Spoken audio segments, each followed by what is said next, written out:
I want to start with a short prayer. A very good friend of mine showed this to me a very long time ago, and I think it speaks a lot about our human nature, but especially to what young adults and youth need to hear. So if you want to, just in the back of your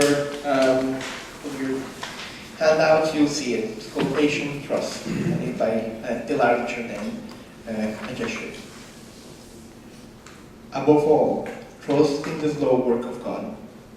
We're quite naturally impatient in everything to reach the end without delay. We should like to skip the intermediate stages. We are impatient of being on the way to something unknown, something new. And yet, it is the law of the all progress that it is made by passing through some stages of instability, and that it may take a very long time. And so, I think it is with you. Your ideas mature gradually. Let them grow. Let them shape themselves without undue haste. Don't try to force them on, as though you could be today what time, that is to say, grace and circumstances acting on your own good will make of you tomorrow. Only God could say what this new spirit gradually forming within you will be. Give our Lord the benefit of believing that His hand is leading you, and accept the anxiety of feeling yourself in suspense and incomplete.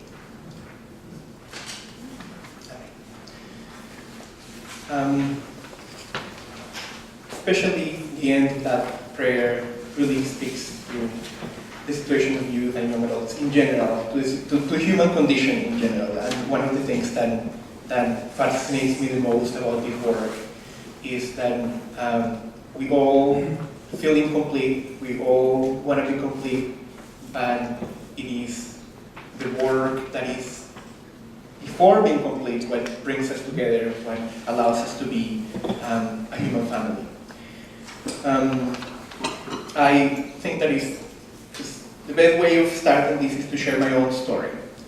How I got here and what were the motivations, the reasons that led me to work in what I work now, work in ministry, to work in making the church and making Christianity, making religion something that is a viable option, something that makes societies better. Why? Why in a world that tells us every day that religion is killing us, that is destroying us, why is it worth just betting for religion and deciding that religion is something that could transform us? I came to Canada almost 10 years ago, and before coming to Canada, I had two lives.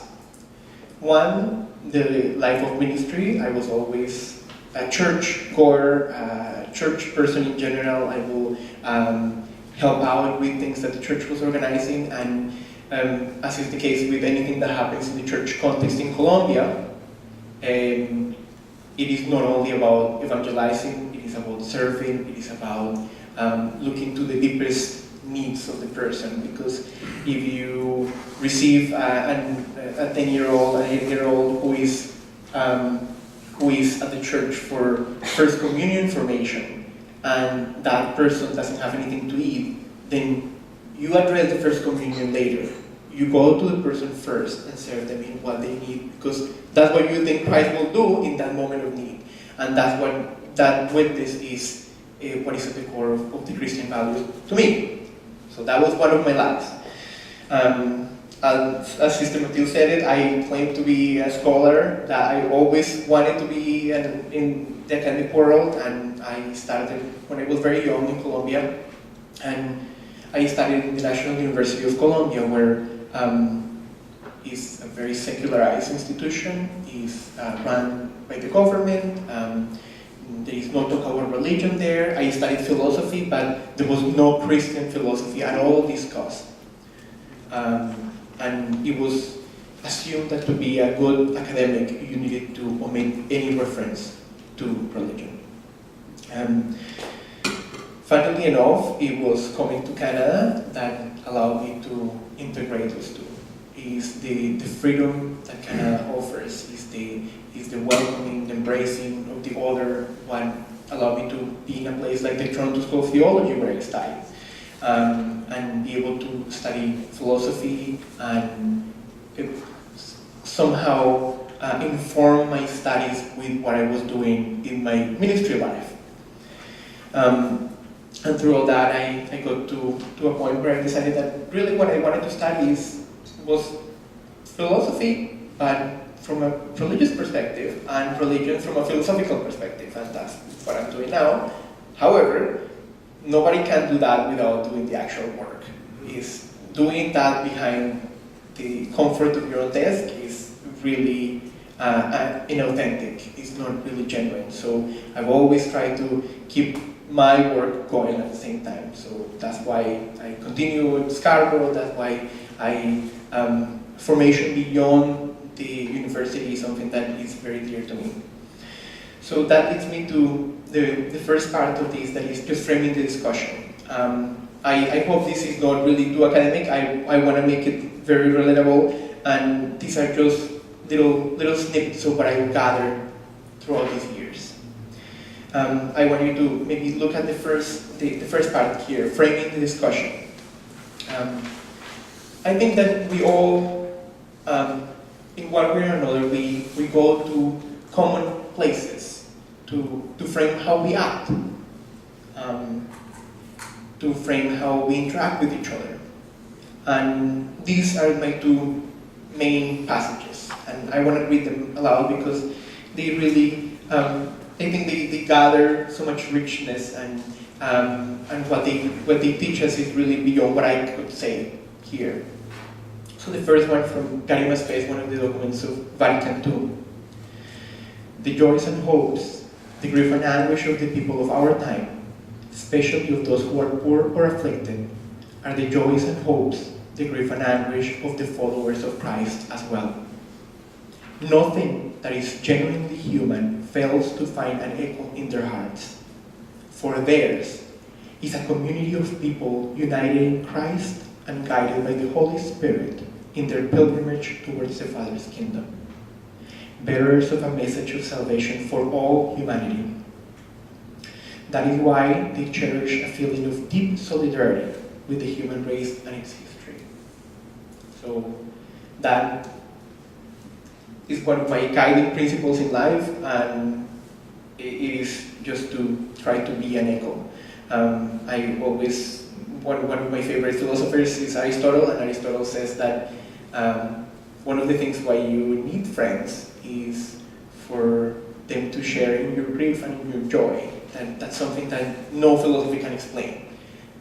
This is at the heart of it for me, is the idea of, if you're Christian, you're meant to be an echo of other people's grief and sorrow and joy, and that's something you can't avoid. It is there, it's present for you, it's right in front of your face, you can't avoid it.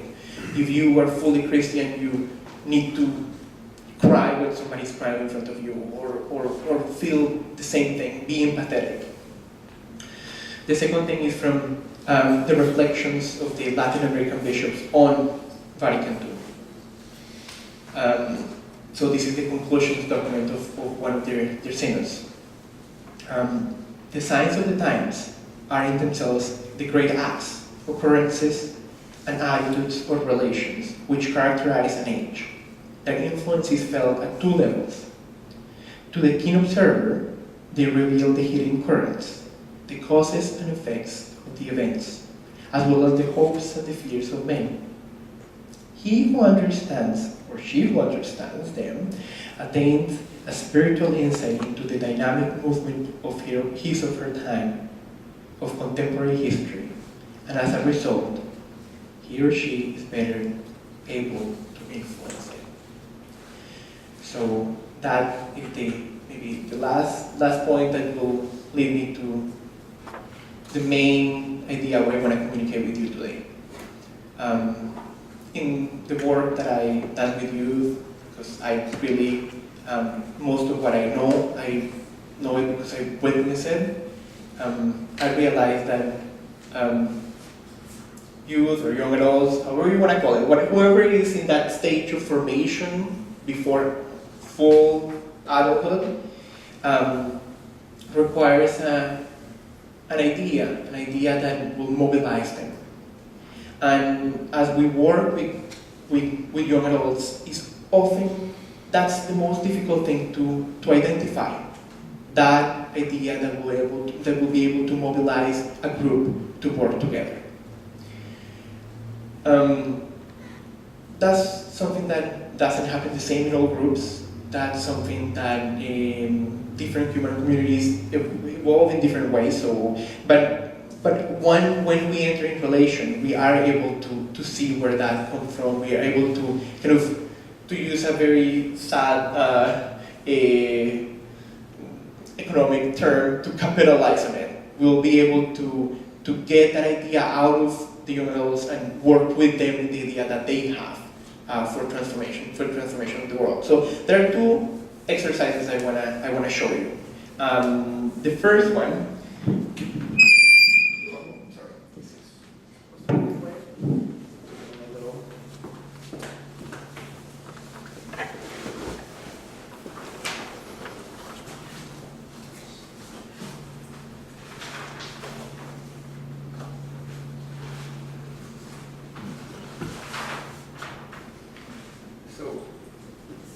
This is something very simple, but there is a lot of kind of philosophy behind this.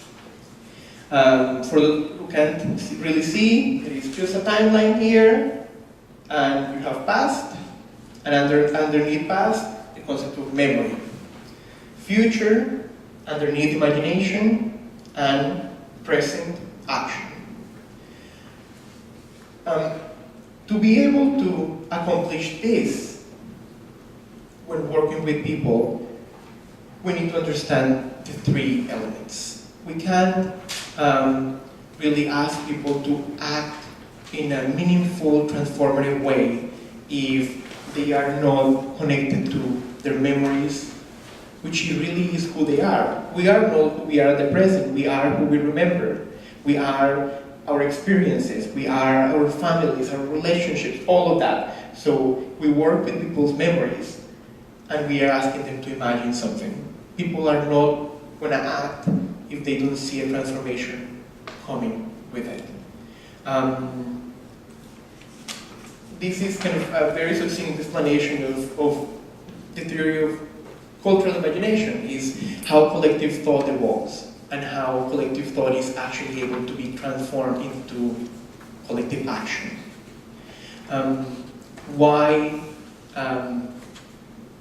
are young adults or youth more likely to respond to this? Because there is a lot of imagination happening. There is a lot of vision in who they are.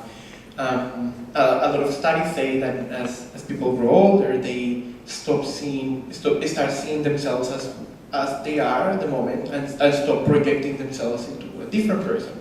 But younger people tend to stand in front of the mirror, and as they go to school to be doctors or lawyers, they see in the mirror a lawyer, and that's what motivates them to go out and work and do what they need to do to become that lawyer. But that is not only something that happens in the personal space, that happens as well in the collective space. If you're able to allow young adults to see that past and memory of something collective can be transformed into something better, into a future that is more just, into a future that will allow them to have better opportunities, then action is going to come with it. Action doesn't come without this element of imagination. Why is religion so important in this process? Because religion is a big part of that. In religion, we are provided a lot of memories, a lot of collective memories of who we were once, when we were the people of Israel, or when we were the first Christians, and then say, we are going towards a kingdom, and the kingdom is a transformed society that depends on our work cooperating with God's grace. So it's, again, everything you can frame in this, and in a very practical way, is always You find the group, you find what their memories, common memories are, and what their desires are in terms of where they want to go, and that's how you can get people to act. There are two exercises we do with youth when we talk about these things. First one is about space, place, and platform. So it is all about belonging. When we start with a group of young people, we ask them to stand in a circle. I was going to ask you to do that today, but it seems too much. But after asking them to stand in a circle, we'll ask them, okay, now organize yourselves according to birthdays. January is here, December is there, and then you go around. People do it, people are happy, people move around, they need to negotiate, oh, are you November 13, I'm November 12, okay, so I go here, you go there. Oh, that's the conversation that often happens in society, but we do it at a reduced scale. Then we ask them, that's space, that's something that we happen to be there. How did we choose which month we were born in? Not really. Then we go to a second level, place, and we ask them, okay, now a more complicated question. Organize yourselves according to ages. And that is a more complicated task because people often are not happy with their ages. Even if they are 13, they will want to be the older or they will want to be the youngest in the class. And if you have a broad range of ages, it works even better.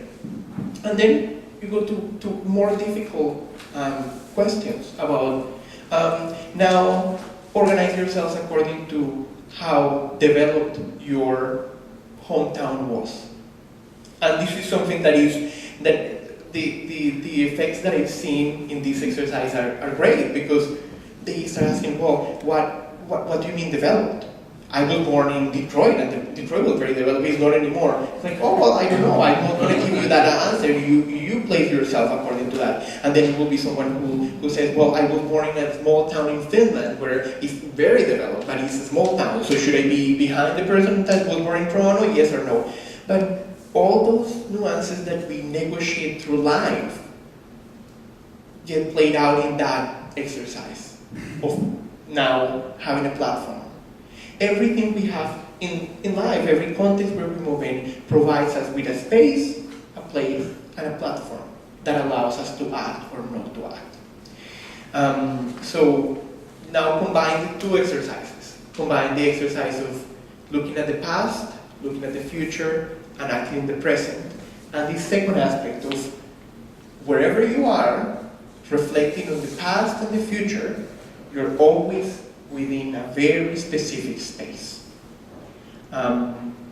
Adults grow accustomed to defining where they are very specifically, but as you go to older, younger people, they never thought about that before, or they've never thought out loud about it. Like they are subconsciously aware of that, and they operate with it because they know where they move in life, or where they should go in the morning, or what their place is at church, but they never articulated it. So for them to articulate that movement and know that they are speaking from a very particular point in history and in their own communities.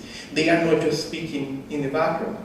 That allows them to orient their own actions in a different way. And to realize also that when they are talking to somebody else, they are not neutral. They have biases that are proper to who they are. And being aware of those biases allows them to further the action even more. And to really engage one another and empower one another in what they are doing. It's really interesting with this exercise is when you talk to people, and this is our kind of my experience with Scarborough missions, when people of different traditions, young adults from different traditions talk to each other, or we have been brought up in contexts where they are exposed to the other more frequently, they are much more aware of their place. They are much more aware of their own traditions. They are often, like, a lot of people have described it as, oh, well, you know, people in those contexts are better Catholics. I don't know if they are better Catholics or not, but they often know how to better articulate the fact that, well, Catholicism implies this, and this, and this, and this, and I'm kind of choosing it. I was born in it, it's a space, really. But it evolves to be a platform. Because for young adults who are involved in the Scarborough University Chaplaincy Initiative, for them religion is not a space anymore. For them religion is a platform. For them religion is a community that allows them to act. Same with Newman. For young adults who are at Newman, they are living with each other, they are living in the context of the university. For them, religion is not just a space. They not only know about religion, they need to be able to articulate what religion is and why they are living where they are living. Why others who are not Catholics are not living with them. Those questions are all percolating, and if you are able to get that out of them, that's a very important step in really engaging them. And then the last aspect of belonging is a more complex exercise. And this comes out of most of the Canadian experience on multiple belonging. We belong in different ways to different communities, and we often don't realize that. And especially in younger people, I work with in Laurier, the age range is between 17 and 24. Those are the people that take my course. And one of the challenges that the faculty is addressing is they really have no sense of broader belonging. They are very aware of their belonging in smaller communities, in their small group, in their house, in their faith community, but they are not really aware of what the role in the nation is, or what even is a political party. Are they supposed to be in one, or are they supposed to reject them all, or what does it mean to say that I'm liberal or conservative or NDP or nothing? All those questions about belonging are things that young adults often don't formulate for themselves. So the exercise is very simple, but it creates a lot of controversy. And I did it in one of the classes. It lasted the entire class. And I want you to try to do it for yourselves. There are only five here, communities of belonging. The nation, the neighborhood, the faith community, the family, the political party. If you were to create a hierarchy of those for your own life, what would you do? I'll give you my example. And here that I'm revealing my own personal life, but challenge me if you want. So number one for me will be the family, number two will be faith community, number three will be the nation, number four will be the neighborhood, number five will be the political party.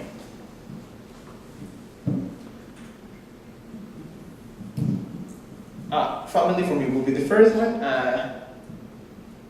They are very closely connected, family and faith community. For me, it's actually quite simple to number them because my family and my faith community often agree with each other, or most times.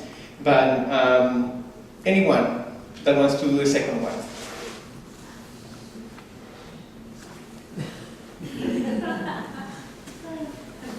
Mine's exactly the same. It's exactly the same. Exactly. Why? Actually, sorry, switch 3 and 4. 3 and 4. Switched.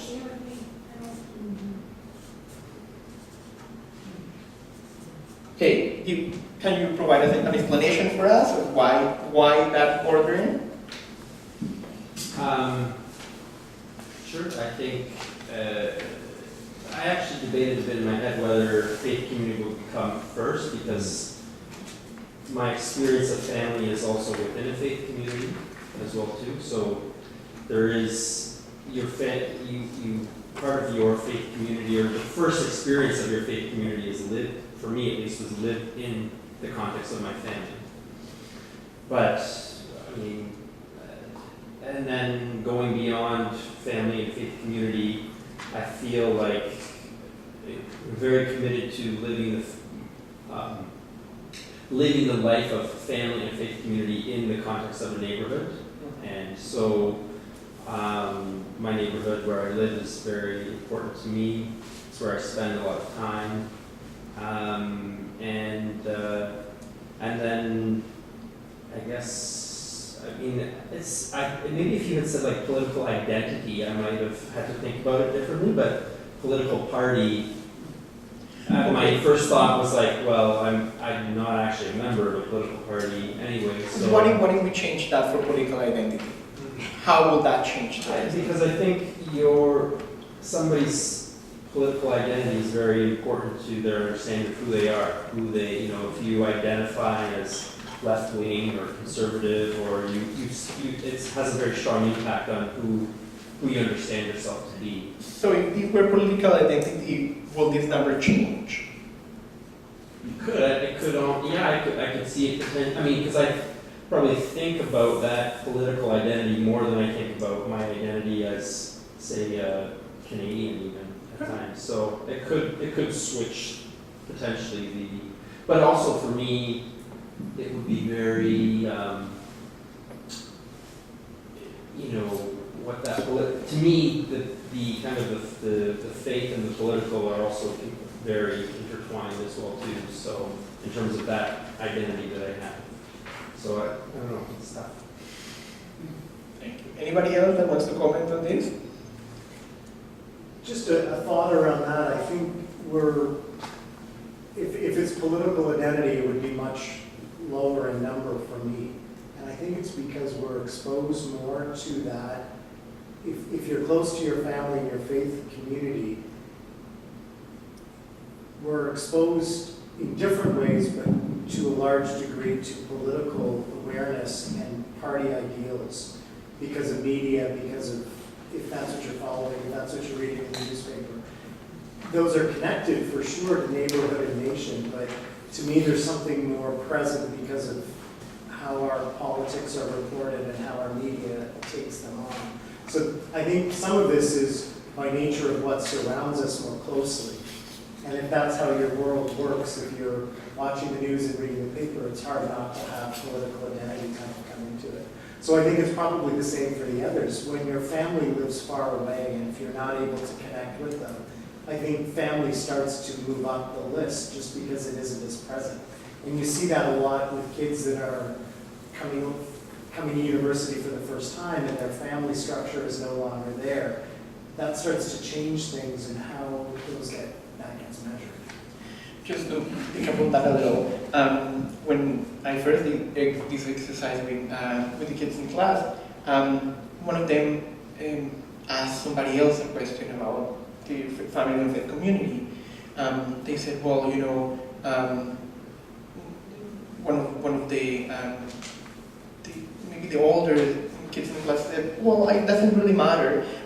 Both family and faith community will be one for me because they are so closely related.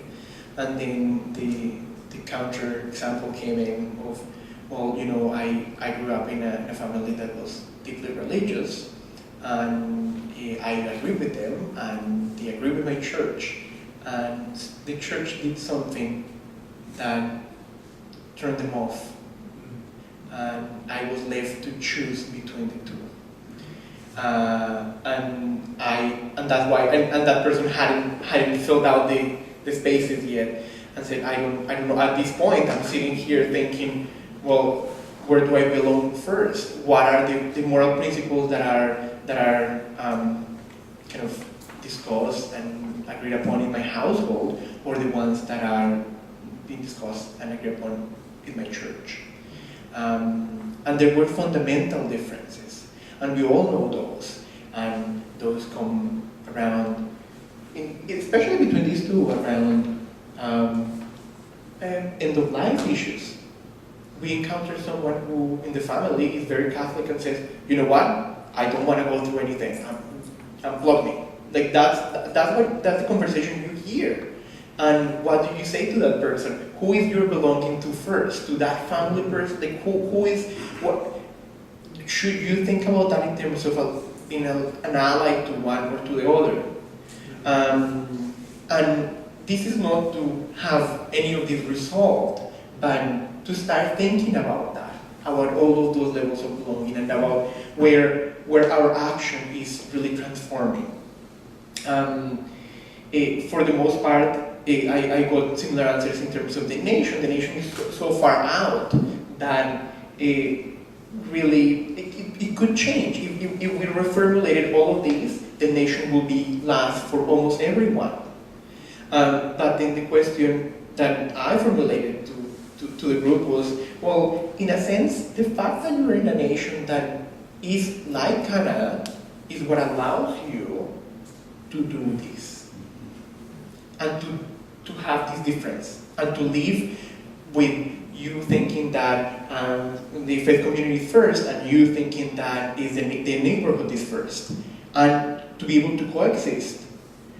So you should give more priority to the nation, because the nation is what is the condition of possibility for what we're doing right now. And then they start discussing all of that. But it really is fascinating to see what belonging means in terms of both identity at different levels, but also in terms of action.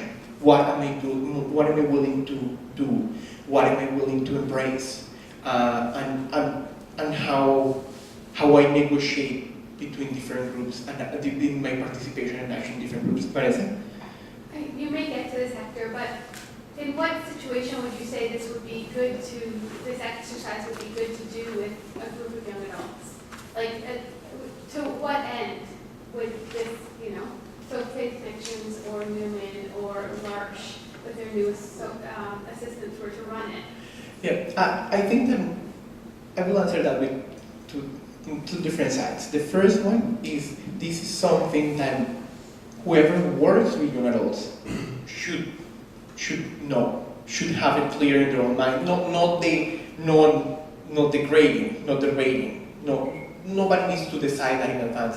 But knowing that exists, that is there, that people come with different levels of belonging, and that when you're interacting with them, you're also dealing with all those complex relations. It's not just a simple person that has some moral precepts. No, it's a person that comes with different relations, and each relation marks a different way of being in the world. And the second one is, I will suggest that any group that works with young adults, it starts a process of faith formation with an awareness of this. When you engage young adults for the first time, this is to be known, and this for maybe three reasons. The first one, because it allows them to have, going back to the placement platform, it allows the participants to see where they stand in relation to everybody else in the group. Number two, because it allows them to see what is the strength of the other. It's like, oh, that person over there has really a good sense of what the nation is, and that's where the person is coming from when they are suggesting this or that or the other thing. And then the last aspect of it is just because this is part of memory. And if you want people to be engaged with you, you are offering them some kind of belonging. You're never attracting people just to be sitting there in pews or in chairs. You're always engaging them at some level.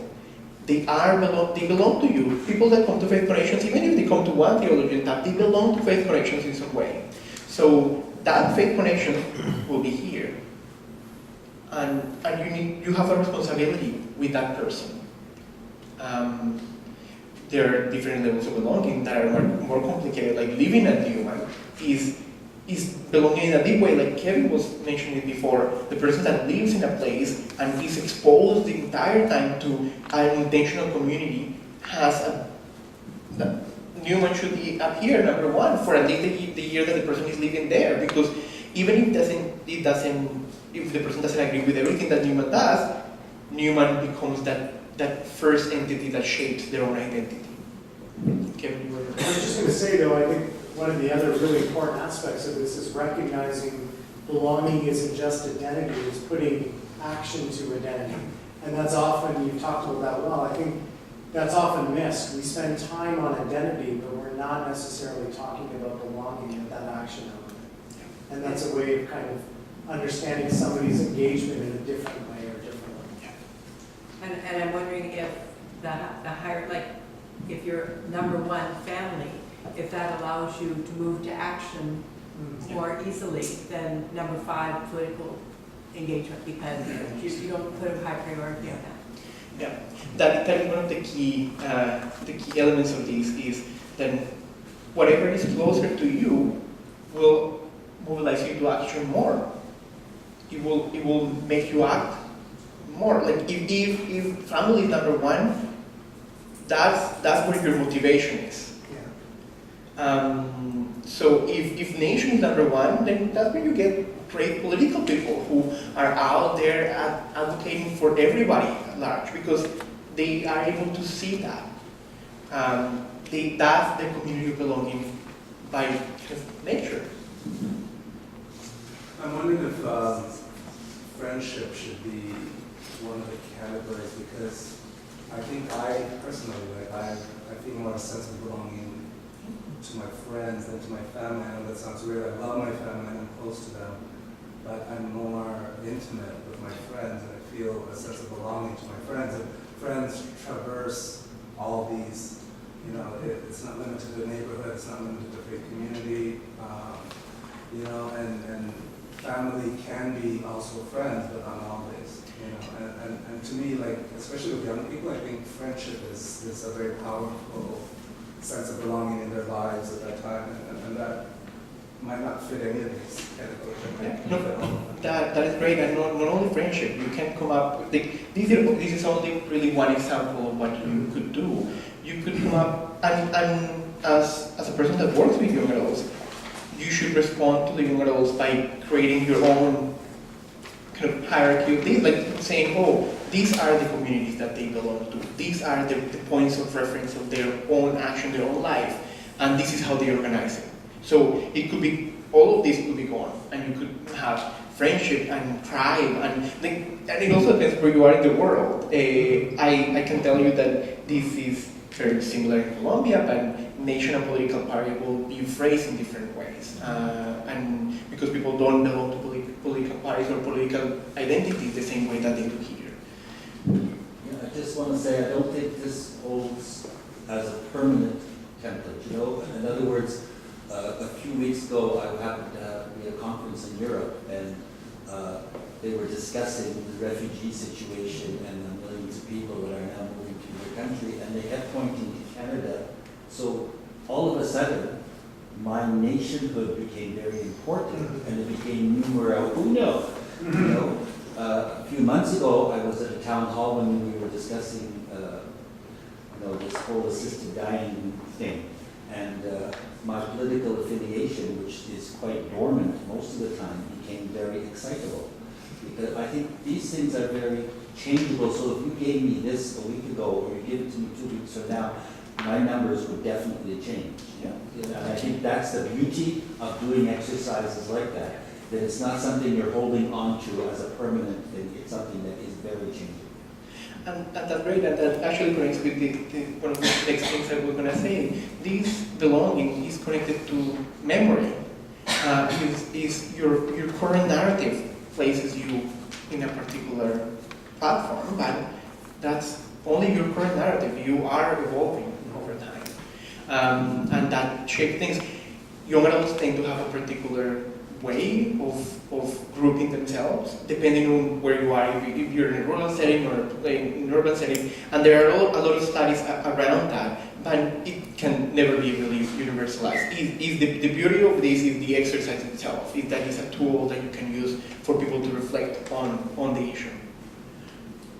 Okay, well, we have 5 minutes left. I thought I was going to be very short, but I wasn't, so I want you to just look at the last 2 items here, number 2 and number 3. There are some quotes there, and they talk about, this is a great segue to talk about narration, because narration and imagination are connected. So memory and imagination are connected, and this is some of the things that I've studied, and this is kind of little snippets of how I apply them. So I'm going to go through the two quotes here. One of them says, imagination is involved in the very process of motivation. It is imagination that provides the milieu, the luminous clearing, in which we can compare and evaluate motives as diverse as desires and ethical obligations, themselves as disparate as professional rules, social customs, or intensely personal values. So back to belonging in a different way. Belonging also sets us up for a particular way of imagining the future, and that imagination is ultimately what motivates us to act in a particular way. So again, keeping in mind the connection between action or engagement and memory and imagination is very important, because people don't get engaged out of just empty words. It's always something that is precious to them, what they are exposing while they participate in a particular initiative. To bring that kind of a Christian perspective from Gutierrez, to hope in Christ is at the same time to believe in the adventure of history, which opens infinite vistas to the love and action of the Christian. That's a very beautiful quote, and it talks about really Christ being that opening, that imagination. So really to hold on to Christ is to be willing to transform the world, to be willing to engage to other people, to be willing to belong in meaningful ways. The last things there, I think you can take those on your own. Maybe the last passage of the back of the page from Pope Francis in Evangelicalium, because it's the most recent. Each Christian and every community must discern the path that the Lord points out. And all of us are asked to go forth from our own comfort zone in order to reach all the peripheries. So we know he's speaking about something very specific there, but if we make it general, we can talk about belonging in that sense as well. We're asking young adults to go out of their comfort zone, to blur those boundaries of belonging and be able to reach out to others, to be able to engage in community that they haven't been before, to be open and willing and comfortable in contexts that they weren't before.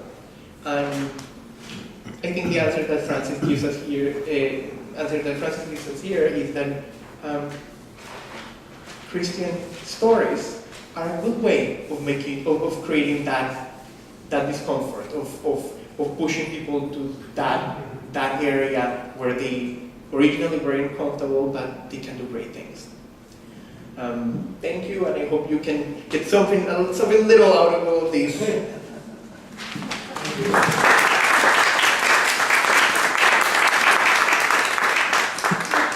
anyone have a question or two for Hector?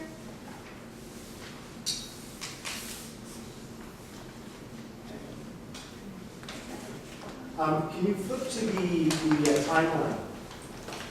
I'm interested to see, I think this is really, really interesting. That the idea here is action can only really be authentic or true if it's coming from a place of connecting to your past and having a vision of the future or imagination. Where does community, in a sense, fit into this? Because I'm studying a lot and recognizing a lot of people are kind of inactive, not necessarily by choice, but because either the past is holding them back or there's a fear or something not moving their imagination forward. How is community a way of changing this or helping with this dynamic? Well, there are two answers to that, and I'll be brief. The first one is, this happens at two levels. This happens at the level of at the psychological level, the level of the person. The person has memories, has power to imagine, and the combination of the two creates some personal action. So that motivates you to do the things that you do every day in life. But this happens at the level of the collective as well, and this is much more important at the level of the collective. Why? Because, and I think the key point that you mentioned there is how it really transforms that into something that is kind of more meaningful. When you are in the context of the community is constantly giving critical input to what happens. Like you cannot interact with others without getting feedback, and that feedback informs narratives in different ways. It allows us to reconstruct, to retell us the story of who we are. We talk to someone and that person tells us, Vanessa, I realized that you really are great organizer of events, and she never thought of that before. And that makes her go back in her own narrative and reshape who she is, and perhaps it's an opening. And one of the most beautiful examples is about really love, about partners in any kind of situation. But what the philosophers usually use is the conjugal love. They say you have often fallen in love for the person that can see in you what you can't see in yourself. So the person that you're with allows you to include something in your narrative that you're just not capable of seeing. And sometimes, and I'm sure everybody has that experience, not just with the significant other, but with the mother or sister or someone who says, go out and do it. Remember when you did what you did at this time? Like, you could do it again. And then you realize, that's true. And then you go and you do it and you realize that it's possible. But it's that interaction that gets multiplied as the community grows. That's why, in a sense, political figures get so much traction, because if they are genuine and authentic, they are able to incorporate in their own memory the memory of the community and carry in themselves the imagination of the community. I like what you said about collective thought, like mobilizing a group of people. But I'm wondering if it's, in terms of a Christian context, for me, it made me think about more like a collective experience. And kind of like, for instance, people have a collective personal experience with God, a shared experience maybe in the context of a big community that is a really powerful thing to motivate them into action. So I thought it's very powerful, but I wondered if it's like a shared personal experience or a shared collective experience is even more powerful.